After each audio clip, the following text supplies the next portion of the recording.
Ndugu zangu watukufu wa Kiislamu, awali ya yote tunabudi kumshukuru sana Mwenyezi Mungu Subhanahu wa Ta'ala kwa neema zake mbalimbali ambazo anaendelea kutujalia. Kubwa kabisa ya neema zake ni kutujalia sisi kuwa ni Waislamu, lakini pia kutuamsha na afya iliyokuwa kamili, afya ambayo imekuwa ni mtaji kwetu sisi kwa ajili ya kuendea yale yote ambayo tunayapenda na kuyatamani kuweza kuyafanya.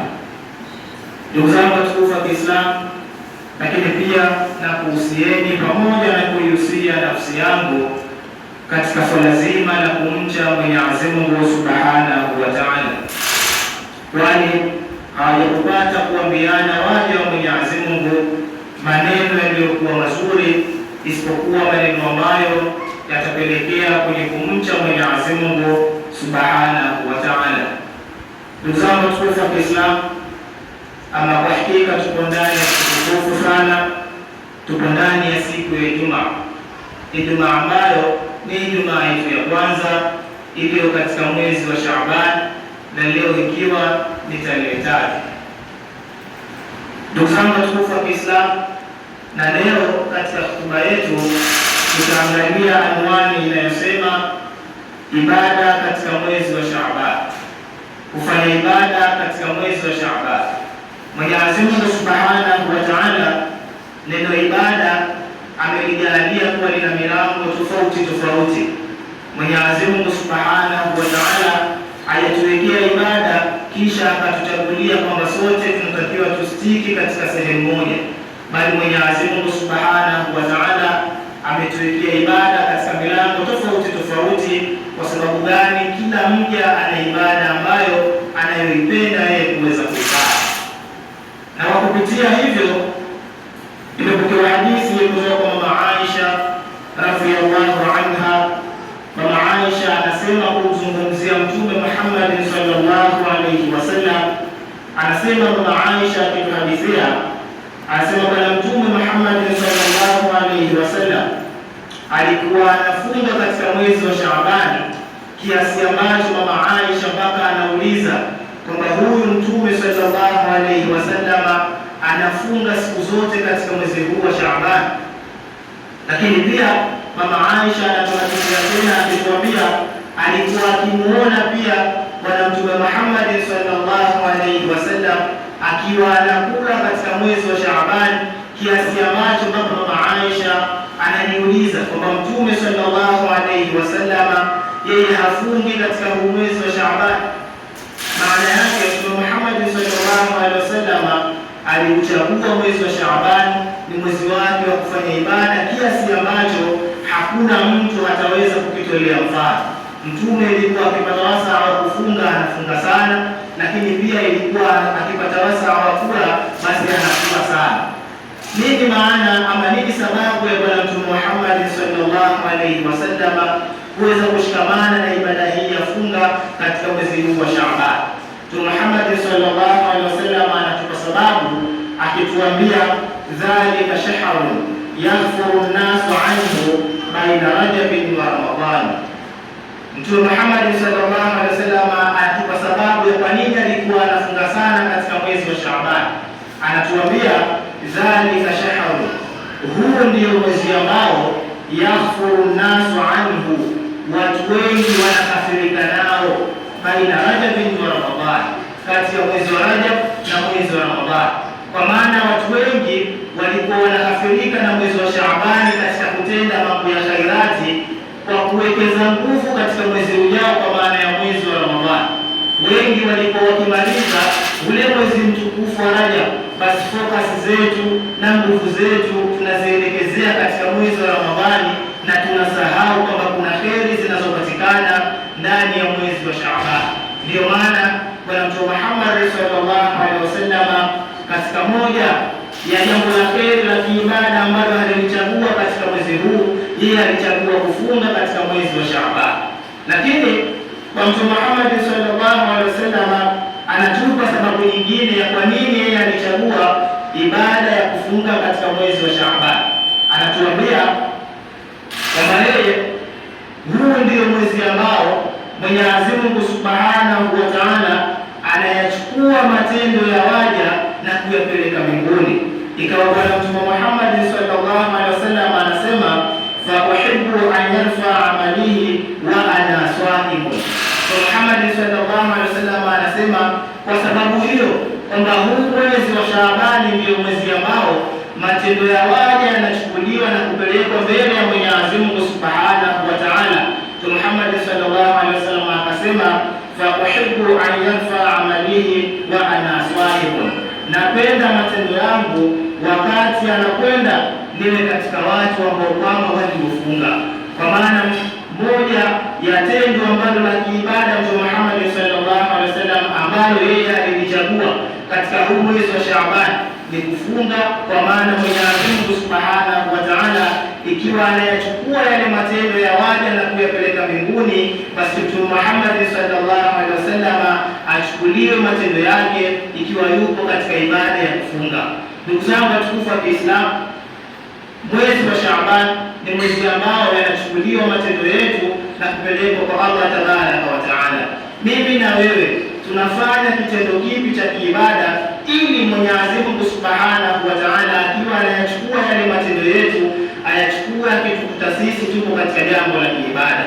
Huu ndio muda ambao tunatakiwa tufanye sana katika mambo ya kiibada, lakini Bwana Mtume Muhammad sallallahu alaihi wasallam anatukumbusha akituambia, dhalika shahrun yaghfuru an-nasu anhu, huu ndio mwezi ambao wengi tunahafirika nao, hatuna muda wa kufanya ibada katika mwezi huu. Wengi nguvu zetu tunazielekeza katika mwezi wa Ramadhani. Sio kweli ndugu zangu watukufu wa Kiislamu, inapasa tuwekeze nguvu zetu katika huu mwezi wa Shaaban kwa kufanya jambo la kheri, jambo ambalo ikiwa Mwenyezi Mungu Subhanahu wa Ta'ala atayachukua matendo yetu, basi achukue matendo yetu ikiwa sisi tuko katika jambo la kheri. Kama nilivyotangulia kusema, ibada Mwenyezi Mungu Subhanahu wa Ta'ala amezijalia ziko katika aina tofauti tofauti.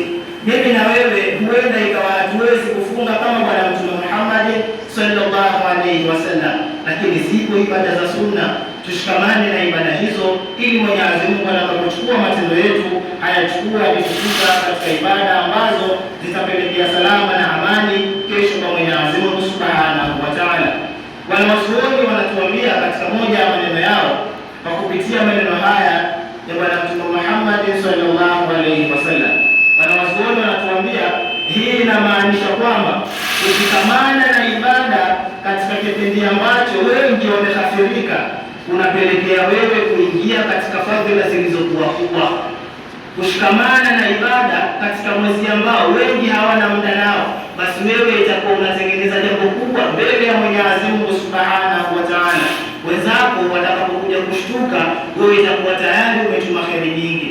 Ndio maana Mtume Muhammad sallallahu alaihi wasallam anatunasihi kwamba tunatakiwa tuzinduke na tuutumie mwezi wa Shaabani katika mambo ya kiibada, ili wenzetu ambao kwamba bado watakuwa wako nyuma, muda ambao wao watakuwa wamezinduka, watukute sisi tayari tumekwisha tuma fadhila zilizokuwa nyingi. Hii ndio maana ya Bwana Mtume Muhammad sallallahu alaihi wasallam kutukumbusha na kutuletea mfano huu. Kwa hivyo ndugu zangu watukufu wa Kiislamu, tushikamaneni na ibada katika muda huu ambao wenzetu wamehafirika nao. Miongoni mwa maneno ambayo Bwana Mtume Muhammad sallallahu alaihi wasallam anatuhusia katika muda huu ambao wenzetu wamehafirika nao, Bwana Mtume Muhammad sallallahu alaihi wasallam ana maneno yake, anasema, wasallu bil-laili wan-nasu niyamun, wasallu bil-laili wan-nasu niyamun. Katika moja ya mambo yaliyokuwa mema, Mtume Muhammad sallallahu alaihi wasallam anatuambia, wasallu bil-laili wan-nasu niyamun, fanyeni ibada ya swala za usiku kama vile swala za tahajjudi na kadhalika. Ziko ibada za aina tofauti tofauti. Haya ni miongoni mwa mambo yaliyokuwa mema, hasa katika muda huu wa Shaaban. Wapo watu hawawezi kufanya mambo haya. Sisi ambao Mwenyezi Mungu Subhanahu wa Ta'ala ametujalia, tunakumbushana leo kwamba huu mwezi wa Shaabani tufanyeni sana katika ibada za usiku. Mfano wa ibada hizo kuna swala za tahajjud na kadhalika. Chagua ibada ambayo wewe itakuwa na wepesi kwako kuweza kuifanya, alafu kisha dumu na ibada hiyo katika mwezi huu wa Shaaban. Mtume Muhammad sallallahu alaihi wasallam anasema katika kipindi ambacho nyinyi mkifanya hayo mambo ya heri, wenzenu wanakuwa wamelala, kwa maana wanakuwa wamehafirika nayo.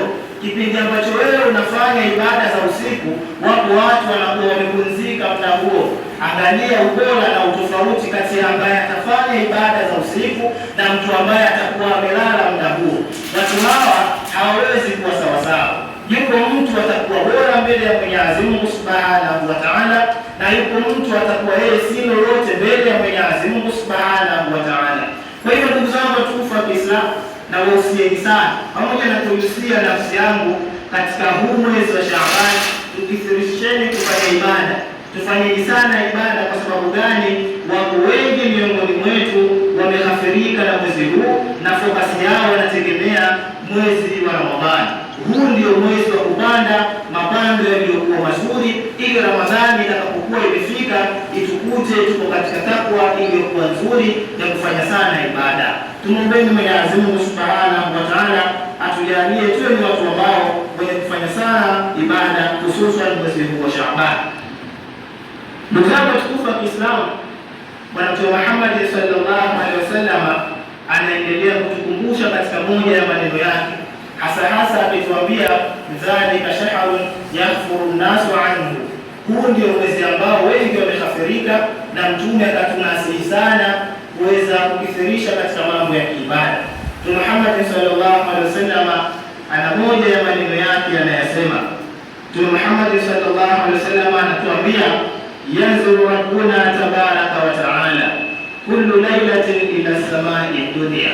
Katika huu mwezi, hasa mwezi ambao watu wengi wamehafirika, Mtume Muhammad sallallahu alaihi wasallam anatuzindua kwa kutuambia, yanzuru rabbuna tabaraka wa taala kulla lailatin ila samai dunya, kwamba Mwenyezi Mungu Subhanahu wa Ta'ala kila usiku upo wakati anateremka katika mbingu ya kidunia. Kwa maana Mwenyezi Mungu Subhanahu wa Ta'ala kuna wakati anashuka katika mbingu ya kidunia kwa namna ambayo yeye Mwenyezi Mungu Subhanahu wa Ta'ala anajua vipi anavyoweza kushuka, ni wakati gani na ni kwa nini anashuka. Mtume Muhammad sallallahu alaihi wasallam akaendelea kusema, hina yabqa thuluthul layli al-akhir, wakati wa usiku wa mwisho pale. Hapa ndipo pale Mtume sallallahu alaihi wasallam alipotuambia, wasallu bil-layli wan-nasu niyamun, kwamba kuna wakati kumbe Mwenyezi Mungu Subhanahu wa Ta'ala anashuka katika mbingu ya kidunia kwa ajili ya kusikiliza matatizo ya watu wake. Mwenyezi Mungu Subhanahu wa Ta'ala anashuka kwa ajili ya kuja kusikiliza shida na matatizo yanayotunasibu, lakini wengi tunakuwa tumehafirika nao.